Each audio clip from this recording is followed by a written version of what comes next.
Impact News na ngasidagi hauna inaw-naw sandokjagadawriba talk show Impact Talk to Manipur Connect with People You Serve hariba program asida Joyce Usham na taram na okchari. This show is a platform for pioneers, leaders, activists, entrepreneurs, professionals, newsmakers and anyone in service of the people to share their vision and their contributions to the society. And on this debut episode, we are happy to have an entrepreneur, an architect with post-graduation in management from IIM, Kolkata. He is engaged in solution development in construction industry since the last 15 years, and he has developed various solutions using fiber cement products, which are now being used in dry construction, making the work at the site faster. And he's also associated with building material industry pioneer companies like Everest, Heritage, Thundermax, etc. He is none other than Mr. Anurag Agarwal. Ladies and gentlemen, please welcome him. Thank you very much. Thank you so much, Mr. Agarwal, for taking the time to be with us here today in this debut episode. It's my pleasure. Thank you. Thank you. First of all, Mr. Agarwal, before we go ahead, could you please give a brief introduction, apart from the introduction that I have given just now, about your personal background? Okay, I come from a state called Haryana, and my all schooling and education is done in Haryana. I did my architecture from Sonipat, which is in Haryana. And after doing my architecture, then I got involved into various activities of solution development for my own industry and helping my community like architects and all. If I go to the personal background again, I stay with my parents there in Faridabad, which is in Haryana, and I have a small family with wife and 2 kids. Okay. And we stay together and we are working towards, my wife is a chartered accountant herself.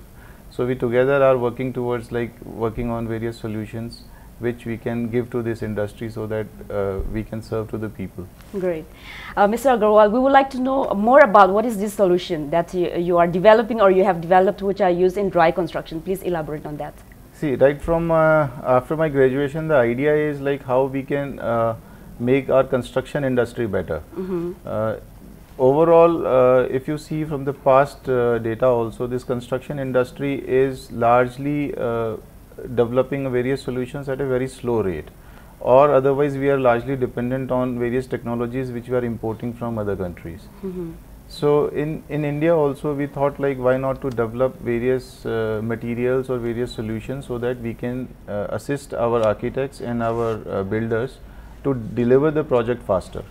So in that respect, just to give you an idea that I was associated with a company who was developing a fiber cement product which is very fast to construct, fast to erect wall solutions, in which we can actually construct, for example, an area of around 5,000 square feet probably in a week's time. In a week's time, that's very fast. So that's how we started developing solutions for the industry.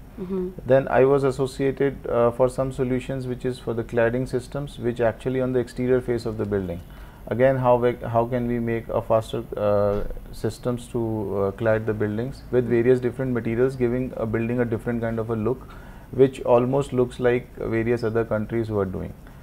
So this is how I started developing. Of late, the latest development which is in the construction industry was light gauge steel frame system. Yes, as I was going through your profile, I came to know that you were instrumental in bringing this light gauge steel technology in India around 9 years back, and you have promoted the concept of lightweight construction using very thin sections in the construction industry.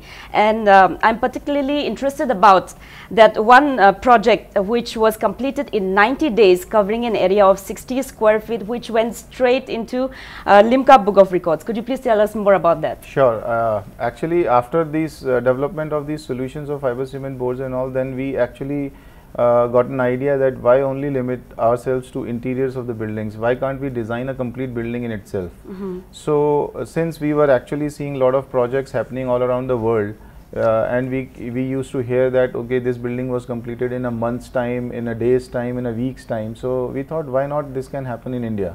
wherein a lot of projects we used to hear that okay, this project is delayed by so many years, and also this actually struck a chord in my mind that why not to bring in technology wherein we can also develop buildings and deliver buildings within a week's time, days time, or probably months time. So there actually this technology which I found is a very smart way of constructing any building. Light gauge steel frame, as you rightly said, it uses very thin sections, thinner than 1 millimeter we would say. And these are very lightweight. Even manually you can actually take the building components onto the site and erect it. I'm curious here, if it is very light, what if in times of natural disaster like strong winds or storms, would it be able to hold the storms and other natural disasters? Yes, a very valid and intelligent question, I would say, because generally this is in the psychology of the user that it's a very lightweight, probably it will not stay in its position. But on the contrary, if I would say that all these buildings are designed as per the requirements of the site conditions. Unlike the normal conventional construction where we use brick and mortar, which is available everywhere with the same thing and the same details, but in light gauge steel frame systems or the steel building technology, we design every component of the building according to the requirement. Making it light doesn't mean that we are compromising on the safety and security of the building. It is not that.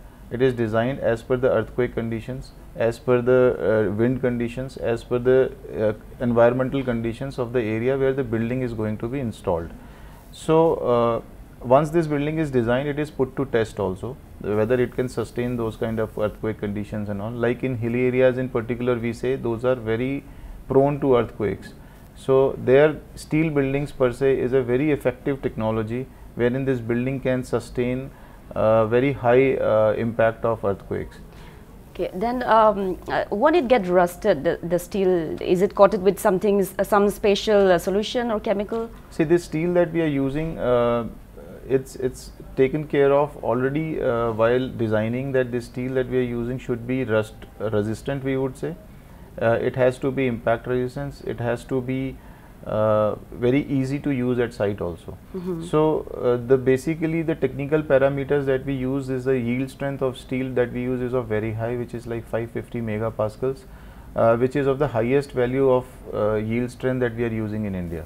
Secondly, the galvanization, which is actually the coating which you rightly said, it's already done on that steel, which makes it more resistant to the corrosion and all. And just to give you an example, it can be used at a coastal areas where the rust probabilities are very high, like on the sea coast. If you are making a building, you can still construct the building using these kind of steels. So this is already taken care of, that this is completely rust resistant, and the age of the building is almost equivalent to that you are using in the brick and mortar system. So it is like sustainable up to 40 years, 50 years of life. So like what are the other uses of this light gauge steel technology? Like suppose most of the houses are already constructed, like people have been living in the house for like 40-50 years already, ancestral home, and if you want to use this new technology on all buildings, is it possible? See, yes, as the basic underlining property of this technology is that it is being lightweight. So lightweight means you are not putting any extra load onto the building if you are making a construction on the existing building. As you rightly said, like lot of structures already existing, people want to extend it further. So on the rooftops area, you can extend it without any problems, because this is being a lightweight, almost 40% of the weight of the normal building that we are using. So you can actually extend without any hitch, and it can be designed accordingly. Another use that I would say, as you asked for, is see, this is actually a building technology. You can use it wherever there is a requirement of saving time, where there is a requirement of or the areas which are inaccessible, which are really difficult to access. For example, it could be hilly areas, it could be interiors of the rural areas, because nowadays the development in India is actually going to the core. With the vision of the current government and the development plans that they are coming up with, every area needs to be developed. In India, still the housing requirement is falling short. We still need close to like 20 million houses for our people, and with the vision of the current government, by the 75th Independence Day of India, I think everyone should have a house. So with the technologies like this, who can deliver faster, you can build, you can achieve these kind of targets very soon. So you can make schools, you can make clubs, you can make hospitals, you can make any kind of structure. You can make multi-storied buildings out of it. Multi-storied building also. Yes, you can actually develop multi-story buildings out of this technology. And I'm curious, like when you use this steel technology, is it only for the framework? Do you still have to use mortar, plaster to do the outer wall and the coverings, or you will be using the other dry construction components to make the whole complete building? Yes, actually, see, the concept of this complete technology is how to make the construction a dry construction. The reason being is on-site, the delays that happen largely is on-site, because sometimes the working conditions are not favorable, sometimes the delivery of materials actually hamper, or sometimes the scarcity of materials becomes an issue. In this case, what happens is everything is prefabricated at the factory. It is completely pre-designed, prefabricated at factory, so that on-site we are just assembling the building. So we are in complete control of quality and quantity both. Then in this technology, we are not just limiting ourselves to use only like the dry components also. It is just to deliver what the client wants. So according to the architect's vision, according to the developer's vision, or according to the end client's vision, he wants his building in a particular way. So we design accordingly, we decide on materials accordingly. See, the basic steel structure is giving you the skeleton of the building. Then you are covering up or cladding up with various other materials which gives the look to the building. It can be ply or it can be cement. It can be, yes, anything, you can do that. Largely we use materials which are readily available and we can install it within no time. That's why we are generally not using any kind of a plaster kind of mechanism which requires like mixing of various materials at site and then putting it on, because it takes time also. And then the quality control parameters are not very good in those kind of products.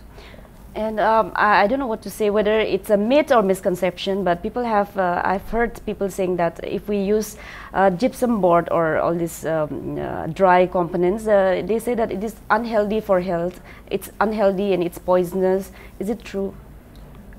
Not really, because see, had it been true, then these products would have been vanished from the market. They should not be in the market.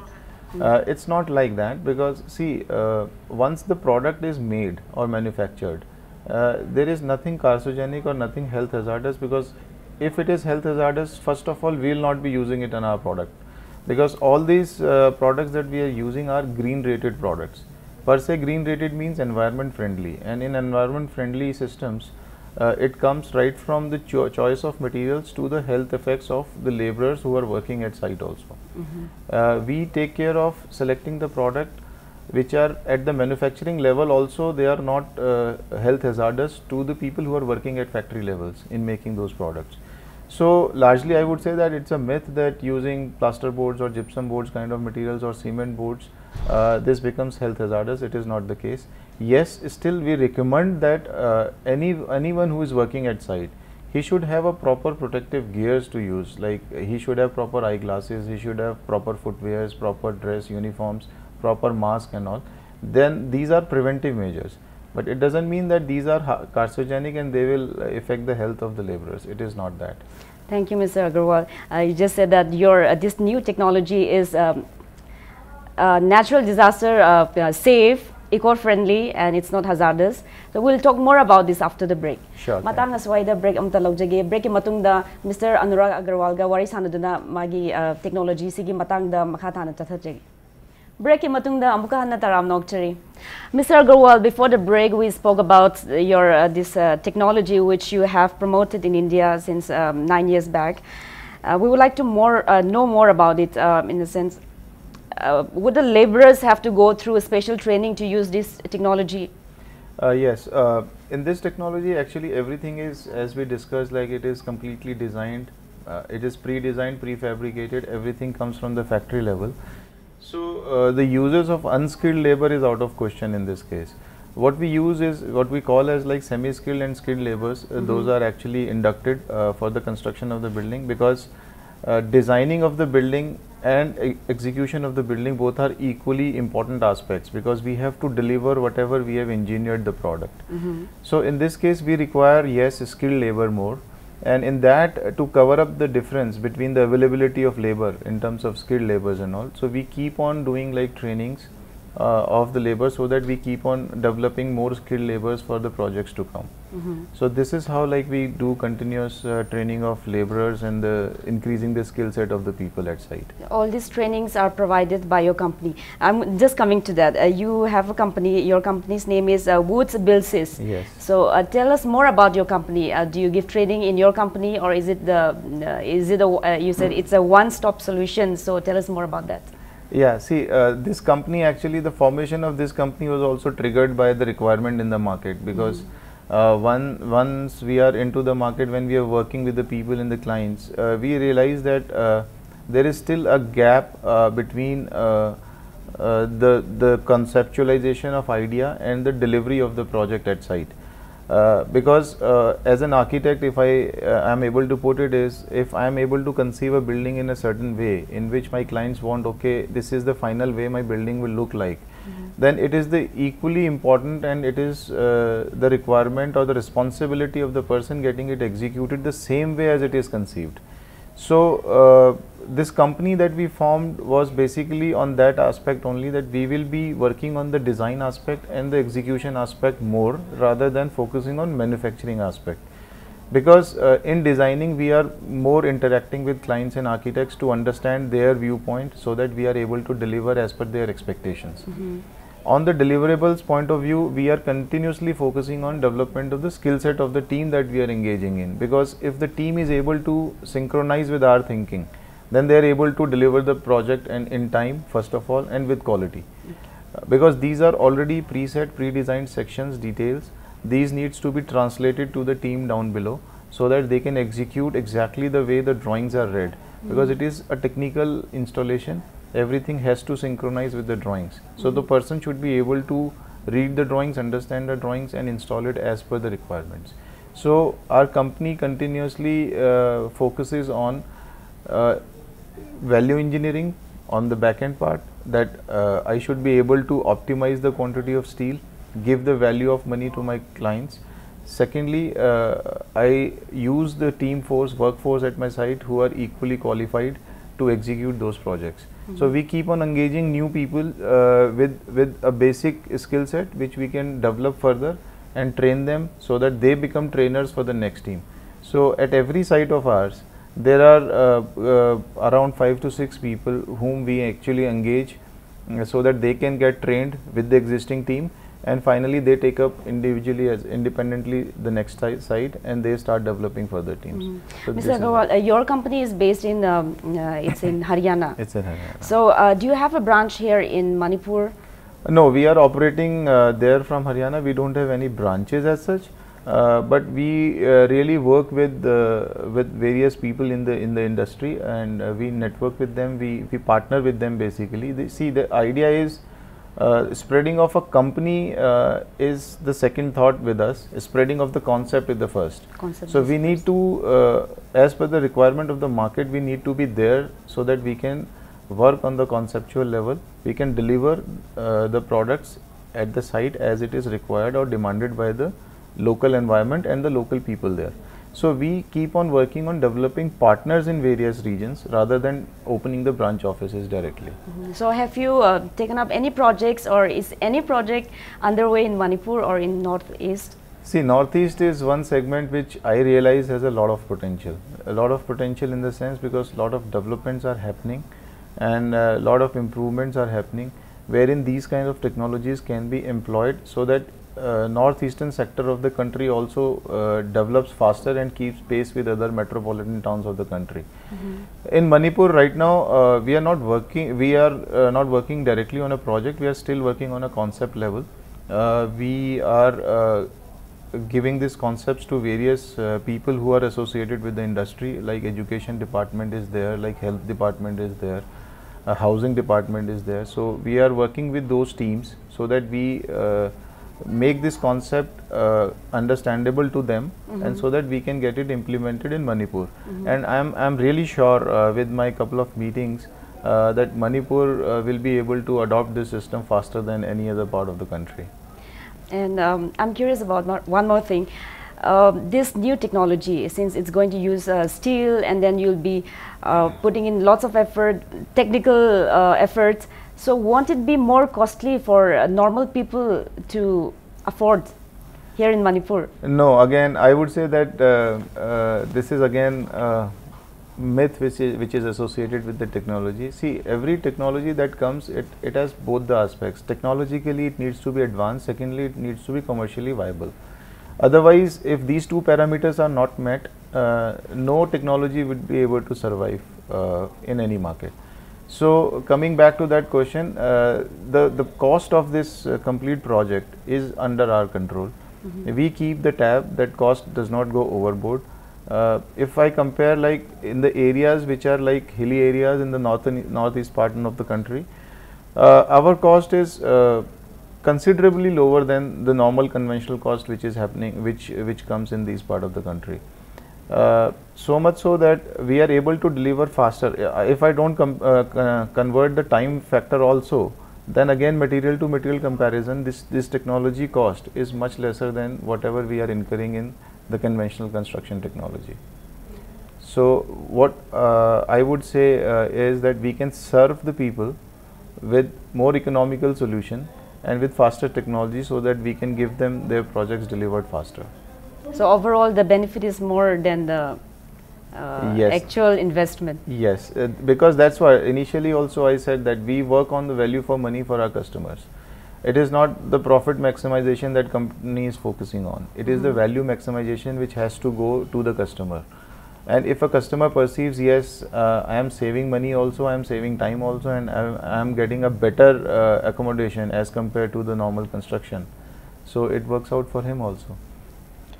So apart from this technology that you have developed, and apart from this current project, any other future projects or future aspirations that you have? Yes, actually, see, for this country, actually I would like to take this technology and maybe the future technologies that we would be taking up. I want this construction industry to flourish like any other industry, probably like IT and all, so that people would like to associate with the construction industry also. My aspiration is that I should take this technology to every individual households, that everyone who says ki, okay, if I have to make a house, then I will make it in light gauge steel frame. So this is the whole idea. We are working towards it with the vision of our Prime Minister, which is like Pradhan Mantri Awas Yojana. In that he says ki I want a low cost housing, so that all my countrymen can get their own house.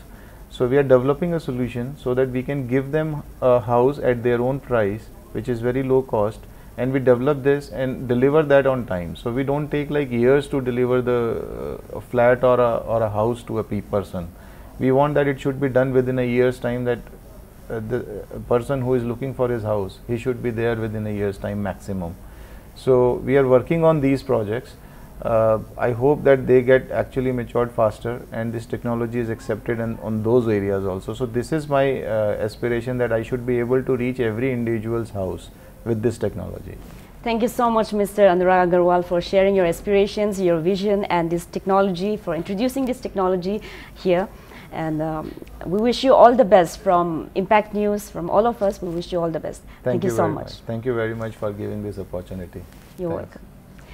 Nasigidi Impact News na sandokchaba anauba talk show Impact Talk to Manipur, Connect with People You Serve hariba show asigi ahanba episode asi matanga swaida losinjarage. Thank you so much.